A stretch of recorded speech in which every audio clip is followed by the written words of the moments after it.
Optimal minimalism. At this altitude, I can run flat out for a half mile before my hands start shaking. Can I ask you a personal question? Now would seem an appropriate time. What if I did the opposite? I'm a cybernetic organism, living tissue over a metal endoskeleton. Tim Ferriss Show. This episode is brought to you by AG1, the daily foundational nutritional supplement that supports whole body health. I do get asked a lot what I would take if I could only take one supplement. And the true answer is invariably AG1. It simply covers a ton of bases. I usually drink it in the mornings and frequently take their travel packs with me on the road. So what is AG1? AG1 is a science-driven formulation of vitamins, probiotics, and whole food sourced nutrients. In a single scoop, AG1 gives you support for the brain, gut, and immune system. So take ownership of your health and try AG1 today. You will get a free 1-year supply of vitamin D and 5 free AG1 travel packs with your first subscription purchase. So learn more, check it out. Go to drinkag1.com/Tim. That's drinkag1, the number 1, drinkag1.com/Tim. Last time, drinkag1.com/Tim. Check it out. Hello, ladies and germs, boys and girls. This is Tim Ferriss, and welcome back in my creaky chair to another episode of The Tim Ferriss Show.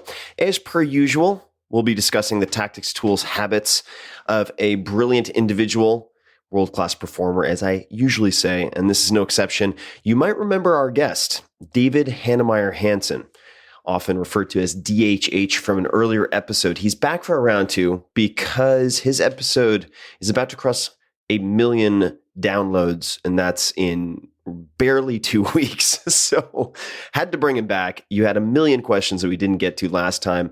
If you missed the first round, DHH at DHH on Twitter is the creator of Ruby on Rails. He's the co-founder and CTO at Basecamp, formerly known as 37 Signals, and is the best-selling co-author of Rework and Remote, subtitle Office Not Required. Because 3 hours wasn't enough the first time, it went really fast. DHH spent another hour answering your most popular questions, most upvoted questions. In this episode, he discusses digital security, the value of schooling, 3 questions you should be able to answer, company culture, how the hell you piss if you are in a 24-hour car race, and much, much more. So as always, please enjoy this episode with David Heinemeier Hansson. Shelton asks, what skills does he think are most important today? Is college or graduate degrees worth it? So I have a conflicted relationship with official schooling, whether that's even high school, but certainly also college. And I used to have perhaps a more unrefined opinion of it, which was, for example, as it pertains to business school, that it so totally was not worth it. I've come to appreciate some of the aspects and some of the things that I was exposed to there more, though, over the years. But it's all in the context of how you acquire that knowledge. So for me in Denmark, college is not only free, you're getting paid to go. You get, let's see if I can do the math in my head. You get like $400 actually more than that. $600 a month or something like that to go to school, maybe even a little more than that. Anyway, enough that you can cover almost sort of your basic living expenses.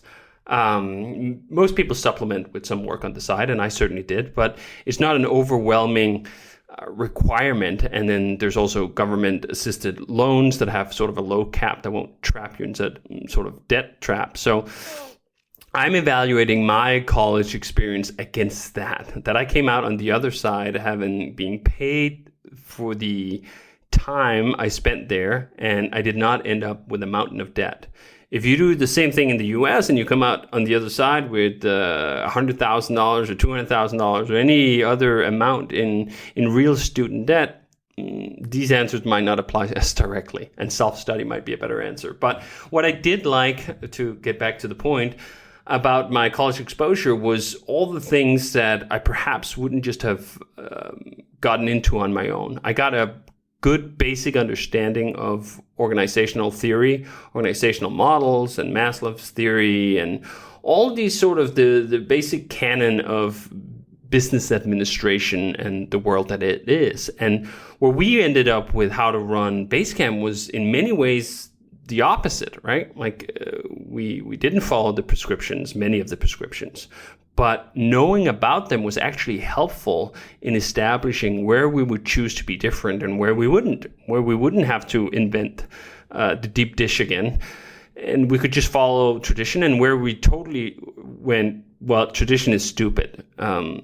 I gave a talk at Stanford Business School quite a few years ago now called Unlearn Your MBA, because what I got was sort of part of an MBA, lots of overlapping theory on both economics and organizational theory, and lots of the things that I learned, I'm glad that when I learned them, I wasn't an impressionable 18-year-old. I think that's one of the other differences about going to college in the US versus in Denmark. I didn't go to college right away. I stayed out of school for 3 or 4 years after high school and worked in the internet industry, which was just enough time to get me totally jaded about organizational theory and innovation and disruption and all these other keywords and buzzwords that would then be thrown around in business school with a serious face. I was jaded enough to have a very critical mind. So I wasn't being programmed. I was trying to filter everything that I learned through the lens of real life and real experiences. And that made it much more effective, I think, in terms of figuring out what should stick and what shouldn't stick, and what should I not just have a skeptical opinion about, but be in direct opposition to. And I find that that's a great way to define who you are and what you believe, is not just the positive things. I am for this, but also I'm against this. I want to do the opposite of that. I think I actually learned more from business school by saying, oh yeah, all these things, I'm not going to do that. We're not going to work like that. I think that's stupid or mean or bad in any form, and we're going to do something else. So I think that really was worth it. And so was the exposure to philosophy, and I'd say where I got the least out of it actually was on the computer science part. As I said, it was joint degree in computer science and business administration, and the computer science part just was, I found more value in self-study. I think the opportunities that we had even at that time, early 2000s, of open source software and tinkering on your own and building your own systems was a much better way for me to learn, in large part because I learned my technical things or skills through using them in anger. It wasn't like I sat down for a lecture and then like, oh yeah, okay, I wonder how I can use this one day. No, it was, I'm trying to build this specific thing. What do I need to learn to do that? So that worked really well for the specific technical attributes of it, but that doesn't work that well for philosophy, right? Like it's harder to figure out what you don't know about what you don't know, right? And getting exposed to the disciplines of liberal arts and life in that sense was really helpful. The same actually goes for economics and organizational theory, that there are some practical theories and models and ways of thinking that you may not want to use them, but your mind is better by knowing them. I guess, I mean, I shouldn't slander programming and computer science totally in that boat. There's also plenty of value in computer science about knowing different models and paradigms of thought. If you know functional programming versus procedural programming and object-oriented programming, understanding sort of the broad tectonic plates in your domain is definitely very helpful. So I've warmed up to schooling over time. And perhaps part of that is because I realized more of it stuck than I thought. That I would sit through some lecture and I'd think during the lecture, Jesus, this is stupid. I'm never going to use this. And years later, it would come up that, oh, that's actually similar to that one thing. And I would at least have knowledge of which thread to pull on further. Like, I wouldn't necessarily remember the whole lecture, but I'd know where to go to learn more and inform myself more about these things. So I think the main value there is just opening your mind to a broader window on the world and a broader window on life, to be honest, especially as it comes to these softer skills. It's STEM is a big rah-rah moment for a lot of people in technology, and lots of people make fun of history or philosophy or languages and so on, and I go like, you're wrong. My number one takeaway from going to college and spending time there and so on was to come out on the other side not as a more efficient worker, but as a better human, as a more well-rounded human being for a long life.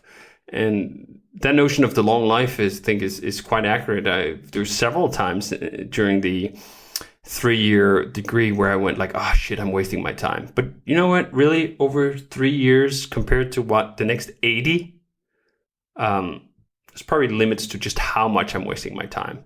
And when there weren't limits, when I really thought something was a complete and utter waste of time, I just wouldn't pay attention. I'd just accept my bad grades and I'd spend that time on something else. And that was wonderful too. But yeah, there we go.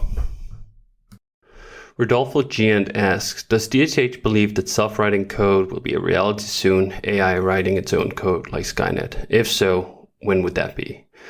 That's a really interesting question that traces back a long time. When I was going through business school, I have a joint degree in computer science and business school. One of the things we looked at the time was something called case tools, where you would basically outline your requirements for a piece of software, and then the software would try to figure out how to write that piece of code for you. And that has a long tradition going back 90s and the 80s, where people thought, oh, we're just on the cusp of figuring out when humans don't need to know code anymore. And we will then arrive at a place where they can just describe their requirements and voila, the software will be produced for them. And I can totally see the appeal of that, obviously, right? And we have moved there to some extent. Computer programming started as a assembler and punch cards and a very low-level way of describing your program until we build abstraction upon abstraction upon abstraction on top of it. And now today we're sitting with software and environments like Ruby, where you are describing what you want to happen at a very high level, right? But obviously that's still a fair jump to sort of just a natural English description of a software. So that's where it really breaks down for me, or that's why I don't see computer-written software as something that's just around the corner, because writing software is really about making decisions, and you can really only have something auto-generated for you if you're willing to cede a certain set of decisions. And we've already gotten pretty good, I'd say, at building those abstraction levels up to a point where the decisions we're left to deal with, and certainly this is my aspiration with Ruby on Rails, are the decisions we care about. If you find a set of decisions that you just don't care about, you just don't care about how that level of the code is implemented, well, then you can abstract and build on top of it. But you can't just say to a computer, hey, can you make me a base camp? It needs to have messages and some chat and blah, blah, blah, blah, blah, right? Because you're not going to get the base camp that we have. The base camp that we have is the product of tens of thousands of little decisions that all, at least in our eyes, matter. Because if they didn't matter, then someone else would have had to figure that out, which I guess is a little bit like if you're not writing your own software, if you're asking someone else to write your software for you, you kind of try to do this, right? You pretend that you can tell another group of people through a set of requirements, can you build me this thing? And then they'll build you something that's close enough to what you want. Ask most programmers or designers how well that typically goes. It's a very painful process for a lot of consultants and people who live off trying to implement other people's requirements, because it's a really fuzzy process. It's really fuzzy to narrow down what it is that you really want. And it turns out, certainly for us, when we're software builders, the thing that we really want is those 10,000 decisions all made right. It's not just one or two or three things.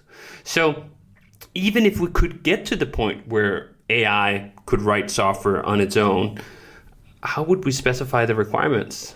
That's where it really stops for me. That doesn't mean this won't happen, and maybe AI will become so smart as to be basically that black box, and perhaps we won't get exactly the software that we want, but it'll be close enough and it'll be so much more efficient. I don't see that as around the corner. And by around the corner, I mean 10, 20 years. Funnily enough, of course, that has been the horizon for AI in general, it seems, for about the existence of computer science, and perhaps even before that we thought, oh yeah, we're just like 10 or 20 years away from having this AI. And if you look at what AI is today, I think that's a very flattering term for a lot of systems that really aren't that smart. Try to talk to your Amazon Echo or Google Home, and pretty quickly the Turing test breaks down, or rather it just fails it, right?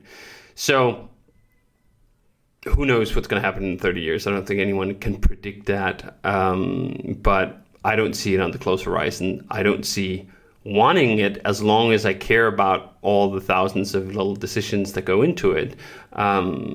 Because I think we've arrived at a point where there are plenty of decisions I don't care about. I don't care about decisions about memory management, largely speaking, until it's a major issue, and it very rarely isn't the kind of work that I do. So I can abstract myself from, say, releasing memory by hand, as you used to do in some programming languages that are closer to the metal, so to speak.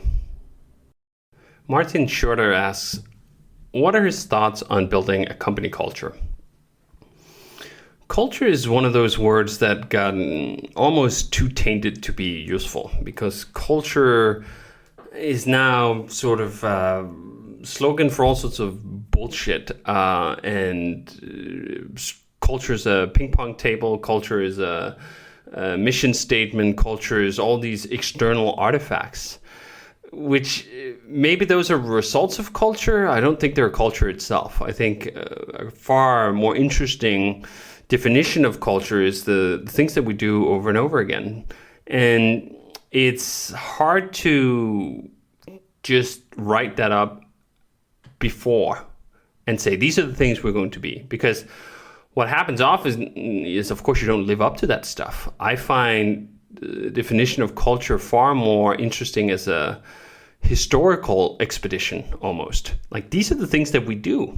So you start doing a bunch of things as a company, and your definition of culture should be a retrospective of what are those things? What are we doing as a company and as the culture that we have? And do we like that?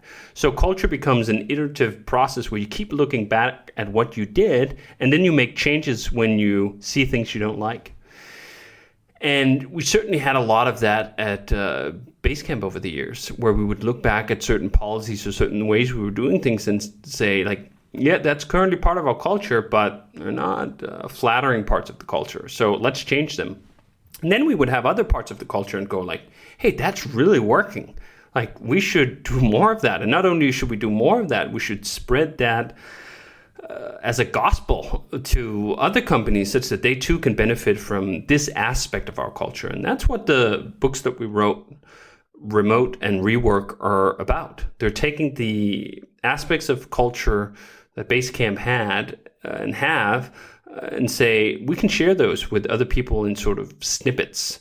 And we can say, okay, we're going to have a culture of no overwork. We're not going to have a culture of workaholics. In fact, in Rework, we say, fire the workaholics. So we want to have a place of work where 40 hours less is what's expected of people. So that becomes part of our culture, or is part of our culture, and then we sort of absorb that and then extract it. I think there are times where we say, okay, we have some aspirations, but they're based off, again, history of us looking at things we're doing and saying, that's not working, we want to do something else. But it doesn't really become part of the culture before we actually do that. I think a lot of people think that you can just describe this utopia that you want. Oh, that's your culture. Like, we ascribe to be the best in quality. Like, we're all about quality. Well, that's a meaningless statement. It's a worse than a meaningless statement if it's not true. There is nothing worse for the integrity of a culture than a description of a culture that does not match.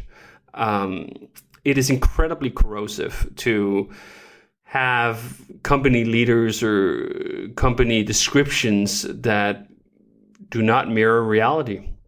We just stumbled into this again at Basecamp when we hit 50 people and we realized that in addition to all the books we've written and so on, there are still all matters of culture and practical perceptions of things at Basecamp that are hard for a new person who comes in, a new hire, to learn in a quick order. That we have a very much an oral culture at Basecamp and a historical culture where we did things at certain points and like that formed part of our ethos. But that takes a long time to adopt as someone new. So we thought to make things a little more explicit, and we wrote up an employee handbook. And that employee handbook included all sorts of different aspects of prescriptive culture. But the most important, I think, was a warning saying, if you're finding things in your actual work that does not match this description of things, you have to stand up and say so. That we will not become a company, and again, that's perhaps more prescription again than descriptive, although I don't know, I'm flattering myself and that's always easy to do, but I'd like to think that we do sort of try to live that even when we have aspirations and we don't live up to those aspirations, we're honest about it and we can talk about how we failed such that we can get closer and try again. And we already got feedback on that. We wrote things up in that employee handbook where someone new joined the company and said, like, you know what? That's not my experience. That's not what I saw. And I find that that's just one of those unique, beautiful gifts that new employees and new eyes can give you. That they see things much closer to how they really are than the people who've been steeped into culture for a long time and have sort of just accepted all the illusions and delusions that build up over time. When you get someone with fresh eyes in, they can just go like, hello, guys, this isn't right. This isn't working, or this isn't clear, or on the flip side, this is really working. Like, wow, you guys are really different when it comes to this one aspect. I hadn't lived through that before. I think we have a fair amount of that at Basecamp too, where we need essentially cultural reprogramming, especially for people who've worked in more corporate environments, that Basecamp is quite different from those environments. And it can be hard when you transplant from one culture to another. A lot of it is not just about learning the new culture, it's about unlearning the old culture. And you have to respect that, and you have to give that some time, and you have to be explicit about how those transitions happen and to say that they matter. And I think that that's sometimes the dichotomy that companies and people find themselves stuck between, is that either they're paying lip service to culture, and culture is a ping pong table, and culture is a mission statement or a slogan, or they go over in the other ditch and say, like, culture doesn't matter at all, like it's just about the work, which is, funny enough, one of the aspects of our culture and sort of a different area of the company. But culture is real and it matters, and you can't just program it up front. Like, it has to be run, it has to be actually lived to be real. Nate Berkopik asks, what things does he do to ensure his digital security, password managers, etc.? This is one of the things I've gotten a lot more interested in over the years. When I started with computers, I was completely ignorant of security and sort of thought that it was overstated, and who would want to know my secrets, who would want to read my email. And I think even though before, just starting to hear about either people getting hacked or getting this sense that this is real. And then I think, of course, Snowden and his revelations about how governments around the world, or in particular in the US, are invading everyone's security and privacy, really brought things to the forefront. And I think I've gotten a lot more serious about ensuring things don't go over email or other insecure ways. So for the specifics, I use 1Password. I use 1Password both personally and with my wife and at the company. And that's not a perfect story. I think password managers, especially the ones that share things through syncing, still have ways to go. But it's way better than trying to either remember 1,000 different passwords, which no one does anyway, or just use a small handful of passwords that you keep reusing over and over again. So that was a pretty, not that recent, but a few years ago that switching to a password manager, I had some passwords for an embarrassingly long amount of time, and just seeing site after site getting hacked really brought that to the forefront. On top of that, of course, encrypt everything. This notion that when you turn off your computer, or even it goes to sleep, and the same with your phone, that it could be lost is such a revelation. I remember when in college someone would lose their laptop and they'd go like, oh shit, I lost all my stuff. Like that person is gonna have access to all my stuff. That was just such a terrible, terrible thing. I think we've really moved forward as society by now you can lose your computer or your phone, and it doesn't mean losing all your data to some criminal and not worrying about who's going through your photos or who's going through your emails or whatever else. So encryption on all the things, I find it really disappointing, to be honest, that when you buy a new Mac, full disk encryption is still not turned on. It's something that everyone should turn on immediately if they haven't. And that doesn't just go for laptops, but it also goes for your desktop computers. People have their houses broken into all the time. So go to System Preferences, Security and Privacy, and then File Vault, and look to see whether that's turned on. And if it's not turned on, turn it on immediately.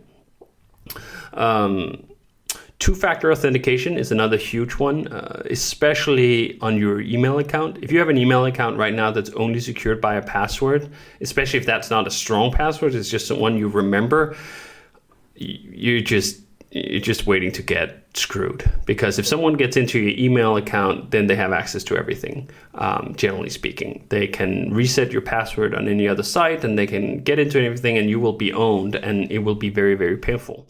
So I use Gmail and use their two-factor authentication, which basically just means when I'm trying to log into Gmail on a new computer, or occasionally I need a second device, I need my phone to get a code, and then I can log in from there. So that's been a huge step up. I've turned that on everywhere you can turn it on. Certainly turn it on for things like your bank and your email, and I have it on for Twitter, and you turn it on for your Apple ID, and you turn it off basically anywhere you can. And now it's at the point where if a site doesn't have 2FA, I'm like, oh, shit, I hope I don't have to put anything important in here. I'm really glad that we got 2FA into Basecamp quite a few years ago, because I wouldn't feel good about using a service where I had to store important information without 2FA there. And it's still shocking to me that to this day and age, I'll still sign up for a new service, and maybe they won't even have 2FA, but they'll also put retarded restrictions on your password, like, oh, it has to be only 12 characters. I'm like, what? I'm using 1Password. I'm using a password manager. Let me have my 25 character mixed password and put that in there. So yeah, encryption and 2FA and a password manager. I think that's sort of the basic trifecta, that if you don't have those things in place right now, get them. Not just for the sake of if you should get hacked, but also just for the sake of ensuring that governments around the world have access to less of your stuff. Same goes obviously for instant messaging. Use iMessage, use WhatsApp, or even better, use Signal. Don't use things that send things as clear text or only encrypted in transit, like Google's offerings. They have to have a special setting turned on for you to have things encrypted. I think that's terrible. Don't use that if you can avoid it. And yeah, I'd say those are the top things. Levi Belknap asks, how did he and Jason Fried make the tough decisions to sell off the portfolio of products 37 Signals created, High Rise, Know Your Company, Backpack, Campfire, and so on, when rebranded as Basecamp and doubled down on that product. I'm especially interested in the process they used to think about the decision and the forces at play that they were facing. Yes, this was an interesting time for Basecamp. I think we were around or just under 30 people, and we were starting to feel stretched, thin. We had 4 major products, and a lot of other side geschäfts going at the time. And we had fallen into this habit of basically just thinking, we're okay with high-rise right now, for example. Let's just put that on the shelf for 6 months or perhaps even longer, and then we'll just focus on Backpack, or we'll focus on Basecamp. And this rotation just meant that our products would kind of just languish for some time. And you don't feel it right away.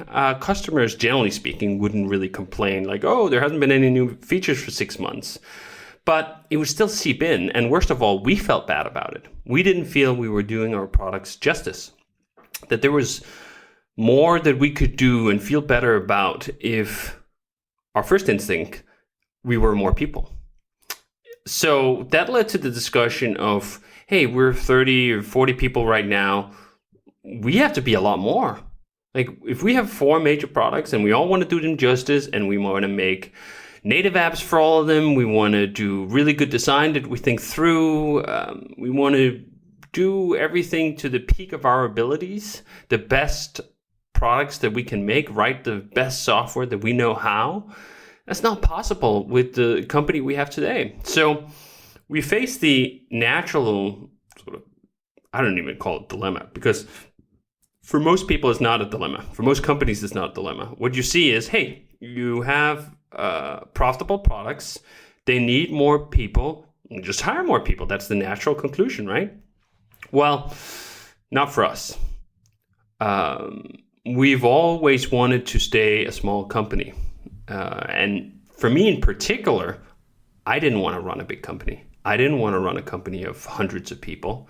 And I saw just the jump that if we went from, let's say, 30 or 40 people to 80 or 100 people, we'd already be down that path of no return, that we could not then prevent the whole thing from ballooning ever further from there. And then we'd be 100 people, and then we'd be 200 people. And I would wake up in the morning thinking, why am I doing this? Do I really want to keep doing this? And I'm quite sure my answer would have been no. So that led me to the obvious conclusion that the natural path of expansion, the natural path of just hiring more people to deal with more work would lead to a place where I wouldn't want to be interested in this work anymore. I would want to get out, as so many people who work with startups and new companies do.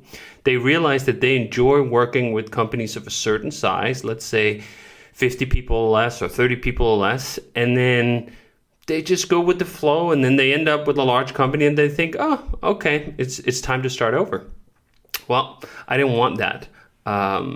So we had some pretty heated discussions for a while. We had some pretty heated discussions where Jason in particular accurately said, like, hey, we have these principles of wanting to make the best products and work of our life, and we cannot do that if we're stretched so thin. So we need more people, otherwise we can't do it. And me going like, yeah, but no. I don't want to run a big company. Push. Well, Jason then called a small group of us together in Chicago to think about a big alternative. And that big alternative, of course, was becoming Basecamp. That we would take all these additional products that we have, all these extracurricular activities that were spreading us so thin, and we would simply get rid of them. Not get rid of them as just flush them down the toilet, but get rid of them as in spinning them off, as we did with Know Your Company and High-Rise to great effect, or roll it into the main product as we did with Campfire, or even just shut it down in the sense of not accepting new customers as we did with Backpack. And we just sat at that meeting and thought, like, yes, this is the right thing to do. It's not the economically right thing to do. We could certainly have been better off and had a bigger business if we would just have said, you know what, we're just going to hire a bunch more people and we're going to direct those people to keep improving all products at the same time with no stalls and stops. But why? We're already a big enough company. We're already making enough money. Jason and I are interested in Basecamp because we want to be here for the rest of our working life. Like, that's been the goal from the get-go, that we wanted to design a company that we would be comfortable working at, not just comfortable, but happy working at for the rest of our lives. So that's how you get to these weird conclusions where you go like, hey, we have this awesome, profitable business. Let's take High-Rise, for example. High-Rise was almost at the level where High-Rise alone, we could have run the whole company off that. And we went like, well, we're going to spin it off. We're not going to work on it anymore. Backpack, which had made millions of dollars, we basically said, you know what? That was a great run. It's now behind the times.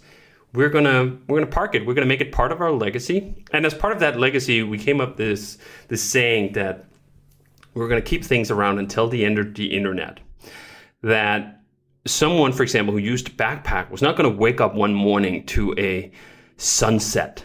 They're not gonna wake up to a fake sunset, as it always is, of course, right? Like some sort of like, oh, it's been an incredible journey. Now pack your shit and get out of here because Backpack is shutting down. I had seen all sorts of companies from Google Reader and many others, countless others, almost all others working in our industry. When they decided they didn't want to work on something anymore, they just pulled the plug, and users be damned and workflows be damned. And that just was nuts. We still to this day have people using Backpack. We still to this day have people using Tadalist, which was a simple to-do list manager we launched in 2005 and shut down, I don't know, a couple of years later, and we still have people using it.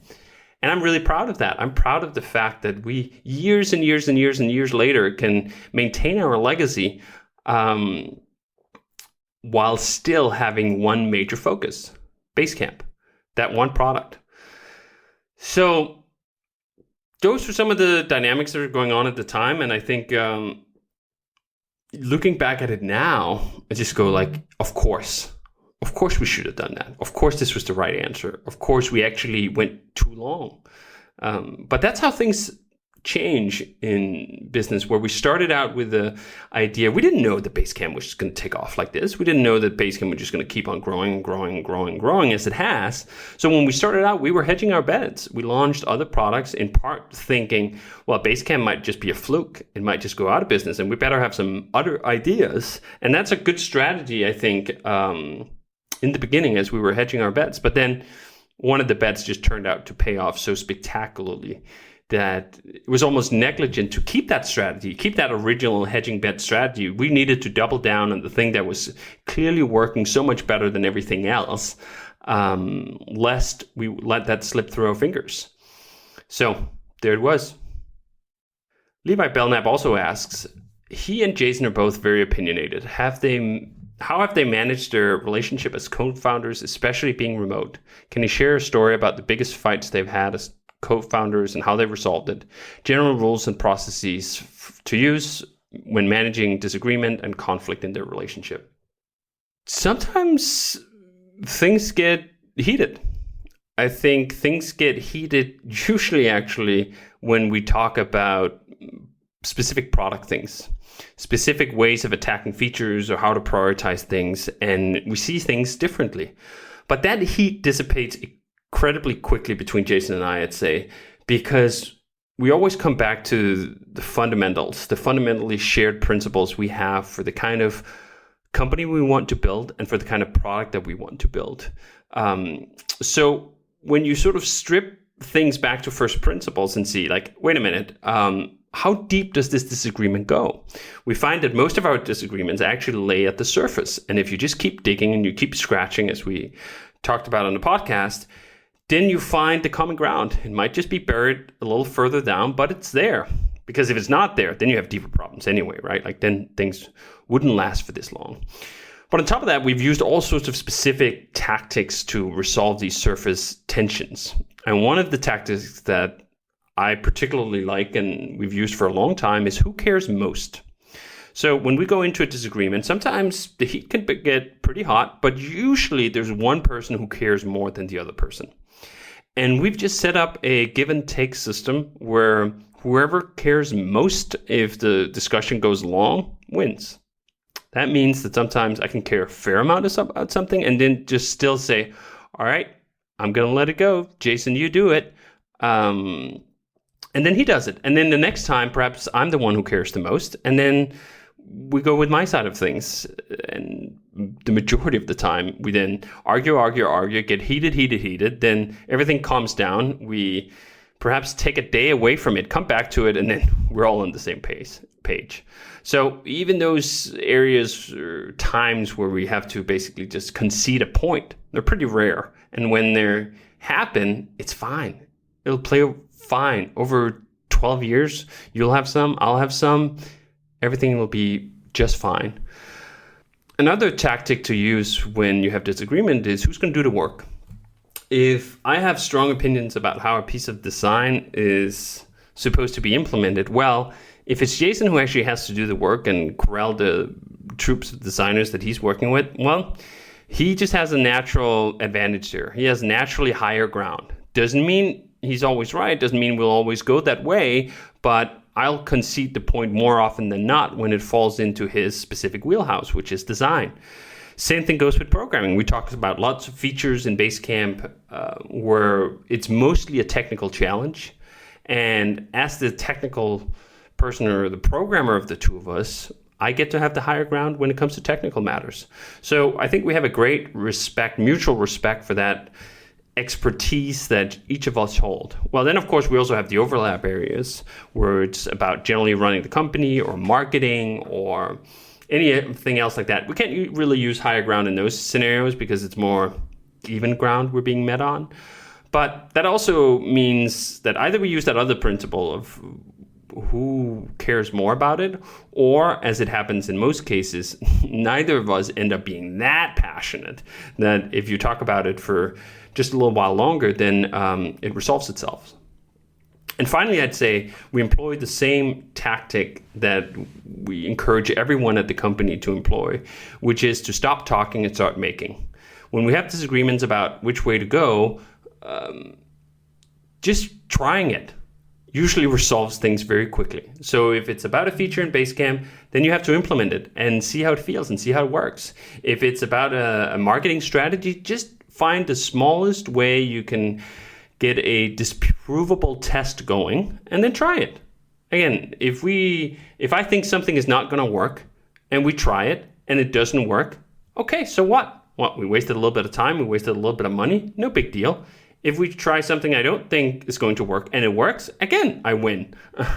So if you look at it from that perspective, you can quote unquote win. You can get to the great outcome in all cases. Whether you're right or whether you're wrong, you still win. If you're right, then we don't carry on with that idea. If you're wrong, then hey, that great idea made it through even with your opposition. Levi Belknap asks, David is a proud father. I would love to hear about his most important lessons learned, the things he does as a father that work well for him and his children. How does he know that he's being a good father? How does he measure himself? Well, we talked about this at some length on the podcast, but I look at this on the broad scale at the top level in much the same way I look at everything else, which I'm sure is a limitation that I have one pair of glasses to see most of the world, which is how would I feel if I was in Colt's shoes? I, for whatever reason, have a pretty good memory of what it was like being a 4-year-old and the things that I found unreasonable. So to me, it's not that much of a stretch to put myself in Colt's shoes and to see where things go from there. So I try to think about things from that angle. Is this reasonable or this is not reasonable? And even when it's not reasonable, which is a lot of the times when you're dealing with 3 and 4-year-olds or smaller kids, can we just let it play out anyway? Like, what's the worst that can happen here? If the worst that can happen is Colt is going to get materially hurt, as in broken bones and blood spouting all over the place or death, okay, you don't get to make that call, right? If you can just get a little bit hurt, like you can bang your head or you can scratch your knee or whatever, fine. Experience that on your own self. See how it goes.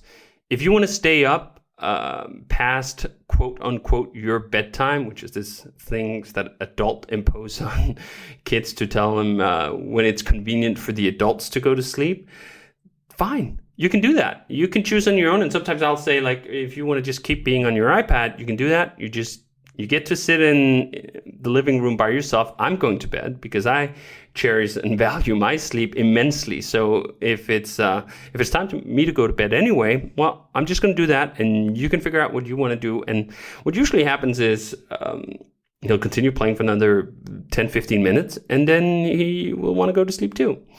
So I think there's a lot of wins to be had when you don't have to win everything, and you don't have to win right now. And you accept that kids are not only people, but that they have to form their own firsthand experiences. You can't tell a kid in most cases that, oh, well, if you eat another gummy bear, you're going to have a tummy ache.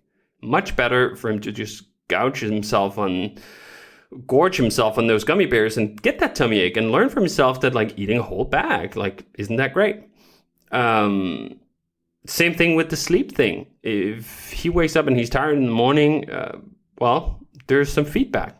Getting those firsthand feedback loops playing is a far better strategy in my mind than trying to teach them. Teaching those things don't really work that well, I find. What you can do is offer commentary, suggestions, and so forth, such that, not that they'll work in the moment, but that when the natural feedback loop plays out, perhaps it'll ring a bell. Like, oh, actually, he said something about, like, me being tired if I stay up all night, or I'll have a tummy ache if I eat this, or some ways for Colt to put things into perspective once he gets those consequences and smack in the face of himself, right? So how does that really play into measuring yourself as a good father? Is there a scoreboard you can keep? Probably not. You probably won't know to large extents. Like, you'll know the firsthand responses, right? Like, you'll know whether you're having a good time and a good relationship in the moment. Do you know how that's going to play out over the next 20 years? No, you don't. So you have to sort of just go with your best judgment on that. And my best judgment is, how would I feel in his shoes? And is this reasonable? Can we just let it play out? Can we just let it slide? Which I'm sure for many parents, not only am I sure, I've witnessed and heard it from many other parents, sound like overly permissive and lax and all sorts of other things. You know what? I'm okay with that. If for no other reason that one of the guiding principles I have with Colt is how to raise a rebel. I do not want a compliant kid. A lot of parenting is about having compliant kids who will do what they are told and sit still when you ask them to and be proper and blah, blah, blah. You know what? That's not that high on my list of priorities. This came to the forefront in part when we tried a Montessori school of all things in Spain. And we thought at first, well, Jamie had read up a bunch on Montessori and she'd given me a good recount. And this sounds great. Like, this sounds much better than traditional schooling and playtime and so on. So we take 3-year-old Colt there and he absolutely just hates it, right? He absolutely hates it. Cries and kicks and screams and like, don't want to go. And it's not the first day, not just the second day, for like a week and a half. And after a week and a half, we're like, this is not getting better. What is going on here? And then we had some conversations with the specific school, and they're like, oh, no, it's going to be okay. But like, let me tell you a little bit about our school. Our number one word here is respect. And I just went like, oh, shit. Of course, that's not going to work. Really? Your number one word for 3-year-olds is respect, as in that they should respect their teachers and they should respect the rules. And like, yes, this is not going to work. We are otherwise following a path here on how to raise a rebel. And that's just not a good fit for our kid. So we learned from that that even if you think like, oh, they have all the right wooden toys with no bad paint and they can play out in the yard and so on, there's some structural frameworks about how teachers and adults think about their relationship to kids that are very much at odds with different ways of thinking. So this is one of those cases where we went, this is not the right thing for our family. And then we put Colt in basically a play school where there was no structured learning, where all he did all day was run around on these little motorcycles and play with kids in the yard and sort of painting and other things that were not structured in the same sense. And he loved it and had a great time. And I thought, like, hey, we did a good job as parents here. Like, we did not subject our kid to just like, you have to continue doing this even if you hate it for weeks on end, just because we think this is the right thing for you. Trilisa Madison asks, self-opinion as a kid, smarter than the rest, different, not really? When I think back, I definitely had lots of domains where I certainly did not feel smart. And ironically enough, the one I ended up doing professionally, programming, was one of those. Because most of the time growing up, I had older friends and they were into computers, and quite a few of them were programmers and they were really good. So what I saw was this huge jump in skill that just seemed insurmountable for me, that this was not me. I couldn't do those things, in part because I had tried somewhat a little bit and hadn't succeeded on the first go, as though anyone ever does. But then I saw the comparison to these friends I had who were just really good at what they were doing, and I thought, like, geez, this is too hard. Like, I got to do something else. So I never had this, I'm smarter than everyone else. What I did have, though, was an innate sense that if a large enough group of people can figure this out, so can I. Like, I'm not dumber than everyone else. That's for sure. I don't sort of ascribe to like, oh yeah, I'm just a dummy, I can't figure this out. No. I can figure this out if I apply myself well enough to it. I'm not gifted with something special here. I don't have like some innate talent to do this that gives me a leg up. And some domains I thought like, yeah, maybe I could become a programmer, but I'm just not going to put in the time. That looks really, really hard, and I can spend my time on other things that perhaps look easier to me, and I'll try my hand of those first. So it was kind of a dichotomy between thinking like, I'm not actually that good at a bunch of things, but at the same time, I can also become good enough if I just apply myself. And when it came to programming, then it was an interesting switch when I then learned how to program. And again, I didn't think of myself as a programmer when I first learned to program. Then I started working in open source. And then after a couple of years, I got exposed enough to see that the code that I was putting out and the way I was running projects was working. And that was really a comparison that wasn't available in the same way before the internet and before open source and before getting involved with all those things. I didn't have a good way of measuring my progress. I would just measure my progress against books or my own sense of self-worth, and that wasn't always in tune. So for a long time, I absolutely did not have any delusions that I was doing anything that noteworthy. It wasn't until I got a chance to compare myself openly against a lot of other people and a lot of other projects and a lot of other code that I thought like, oh, wait a minute, perhaps this isn't so shabby after all. The same went with things like driving a race car. Like when I first started to drive, I thought like, oh, geez, I'm actually not that good at this. I'm finishing quite far down the totem pole. But a lot of that was pitting myself early against people who were just really good. I think it's otherwise easy to fall into the trap where you're just comparing yourself to some little local circle and thinking like, oh, I'm the best of my local gang at either programming or playing Magic the Gathering or Mortal Kombat or the racetrack, and then resting assured and happy and satisfied with that. As we've talked about earlier, that never had an appeal to me. So I'd rather just think like, hey, I'm no different than anyone else, but if I apply myself hard enough, not so much just through like, oh, you just got to put in hard work, but it's hard to find the right words for this, because then I want to say like, oh, be smart enough about it. But that's a misnomer too, because as I just said, I didn't think about myself as particularly smart. But I did think that there are ways of learning that are smart. It's not so much that I'm smart, but that there are some smart techniques, and I can just pull those techniques off the shelf and I can apply them. And I can end up in a different place through that. Ian McRae asks, how does he prep for Le Mans? How does he stay alert behind the wheel for such long periods of time? So Le Mans is a 24-hour race in France that happens once a year. It's a whole week of fun and game and exhausting times.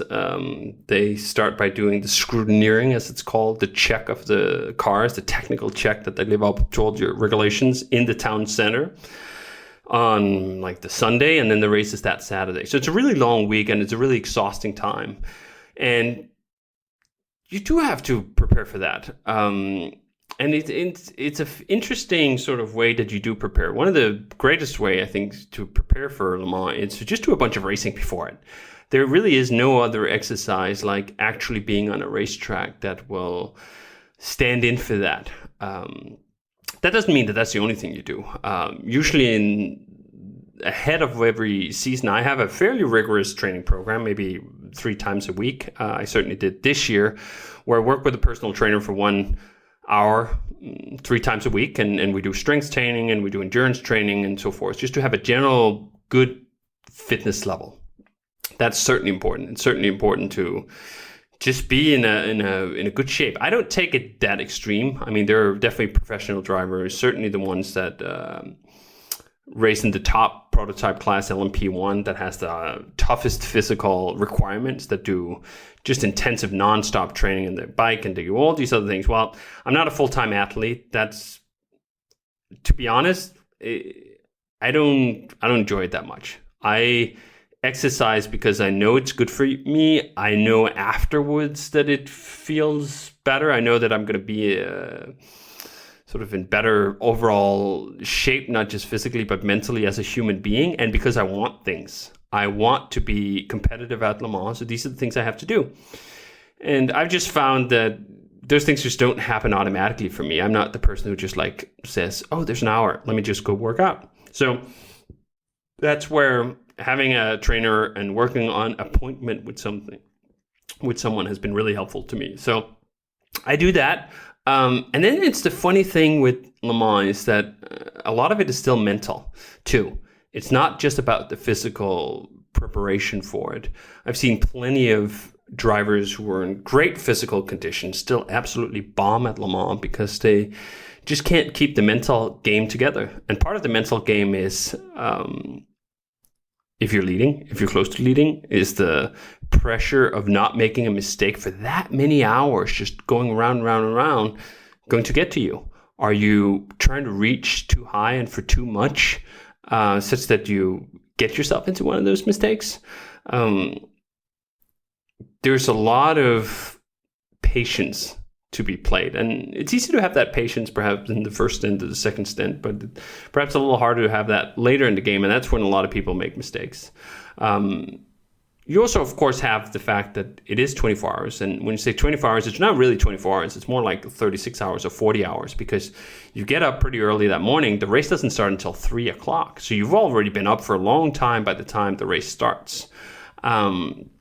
So there's just a lot of sleep deprivation that actually goes into that specific day, on top of the fact that you've already been at Le Mans for a whole week, and that's tough and that's physical and that's challenging. So you just have to bring that in, because the actual time when you sit in the car and you're going at it, adrenaline just kicks in. It doesn't really matter how tired you are. Like, it's not like you'll have trouble keeping your eyes awake going 300 kilometers an hour. I've had that driving a normal street car where you just go, I am too tired to actually do that. No matter how much will I apply to this problem, it's really hard for me to stay awake. You don't really have that same problem in a race car, thankfully, you could say. I've never heard of someone falling asleep at the wheel when you're actually going at it. Things just happen too quickly.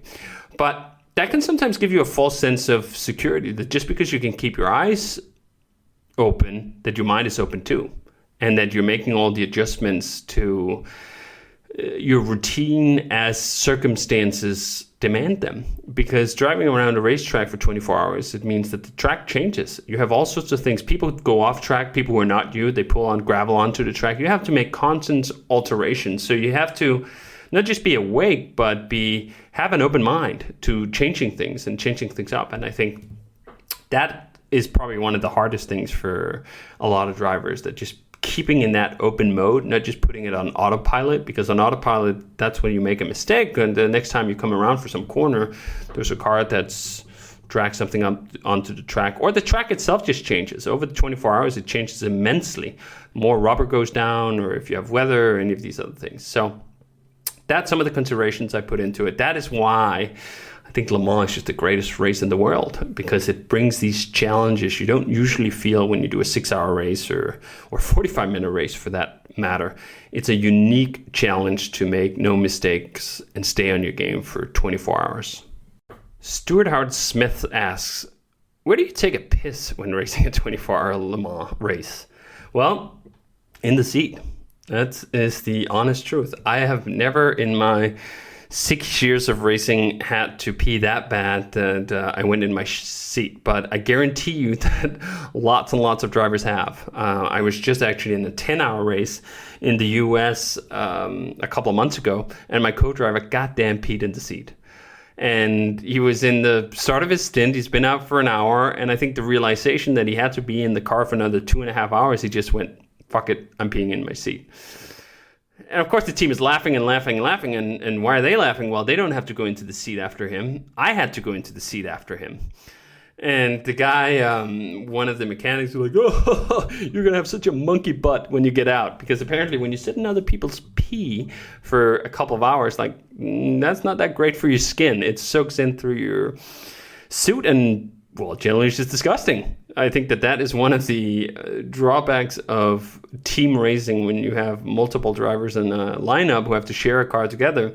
Well, it's more on the other guys if you pee in your seat. At least if you pee, it's your own pee. So people simply just go.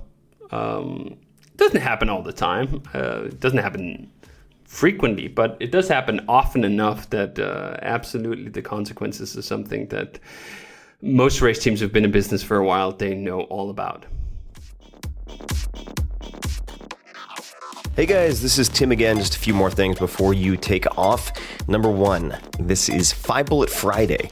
Do you want to get a short email from me? Would you enjoy getting a short email from me every Friday that provides a little morsel of fun before the weekend? And 5 Bullet Friday is a very short email where I share the coolest things I've found or that I've been pondering over the week. That could include favorite new albums that I've discovered. It could include gizmos and gadgets and all sorts of weird shit that I've somehow dug up in the world of the esoteric as I do. It could include favorite articles that I've read and that I've shared with my close friends, for instance.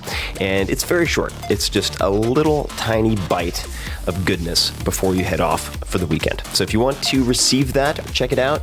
Just go to 4hourworkweek.com. That's 4hourworkweek.com, all spelled out, and just drop in your email and you will get the very next one.